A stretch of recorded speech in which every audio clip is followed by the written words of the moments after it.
మంచి పోరాటము పోరాడి తిని, నా పరుగు కడముట్టించి తిని, విశ్వాసము కాపాడుకుంటుని. ఇక మీదట నా కొరకు నీతి కిరీటం ఉంచబడినది. 2 తిమోతి 4:7-8.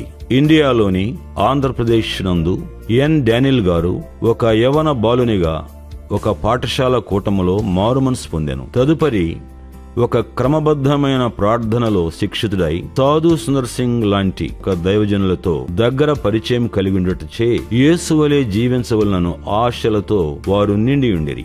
దేవుడు ఒక పాదిరి గారి కుమార్తె అయిన దీవెనను వివాహము చేసుకొనుటకు నడిపించాను. తదుపరి 8 సంవత్సరములు ఒక ఉన్నత పాఠశాలలో విద్యార్థులకు ఉపాధ్యాయునిగా ఉంటూ ప్రార్థనలో ఇంకా ఎన్నో పాఠములు నేర్చుకున్నాను.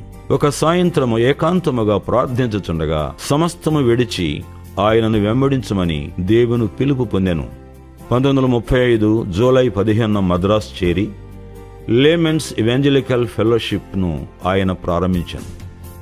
ఆరంభములో ఒకే ఒక యవన పట్టభద్రుడు ఈ నూతన గృహములో చేరుటకు కోరుకొనగా అతనికి బోధించను. ఒక దినము వారిలో ఒంటరి అయిన వాడు 1000 మంది అగును అను యెషయా 60:22 వాక్యము దేవుడు ఆయనకిచ్చాను.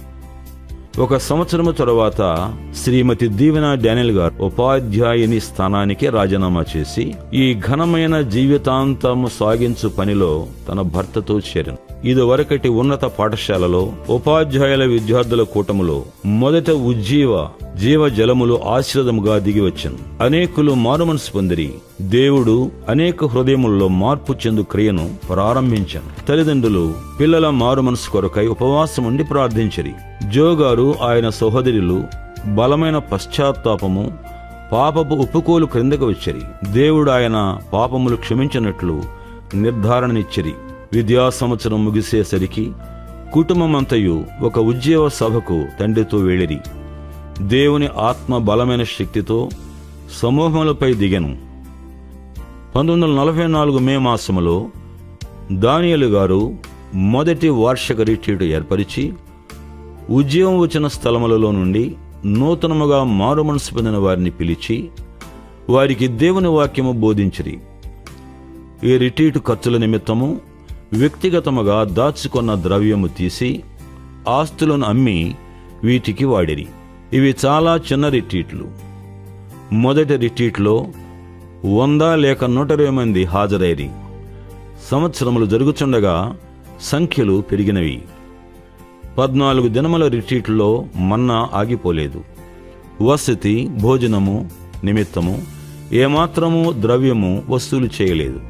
ట్రిచి, ఆక్వీడు, మచిలీపట్నం, తిరునల్వేలి, సేలం మొదలగు స్థలములలో సేవ చేసిరి. జూన్ మాసములో ఉపవాసములో బహుగా ప్రార్థించినప్పుడు దేవుడు ఆయనను బైబిల్ కళాశాల ప్రారంభించమని నేర్చుకునుటకు బోధించుటకు ప్రభు తేటగా బయలుపరిచిరి. కారుల షెడ్లో బైబిల్ కళాశాల ప్రారంభించబడెను. దానియేలయ్య గారు విద్యార్థులకు బోధించిరి. ఇంగ్లండు దేశములో వేదాంత విద్యను అభ్యసించి సహోదరుడు విట్సన్ పాల్ గారు ఈ ప్రబోధంలో సహాయకులుగా ఉండిరి. ప్రారంభము నుండి ప్రవక్తలను సిద్ధం చేసి నిస్వార్థపరులను దేవుని ప్రేమతో శక్తితో నిండిన వారిని పంపవలనియే ఆయన గురి.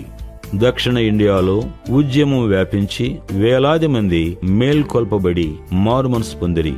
దానియేలయ్య గారు ఒక ప్రత్యేక విధముగా నిర్విరామముగా ఉద్యోగ సేవ చేసిరి. ఆయన దివారాత్రములు సేవ చేసిన విధానము 18-19వ శతాబ్దములో కూడా చూడబడలేదని చెప్పవచ్చు. అట్టివారు బహు కొద్దిమంది మాత్రమే. చక్కెర వ్యాధి ఆయన ఆరోగ్యంపై ప్రభావం చూపెను. నిమ్మళముగా వారు బలహీనులైరి. దానియేలు గారు డిసెంబరు 18, 1963 నందు ప్రభువుచే పిలువబడిరి.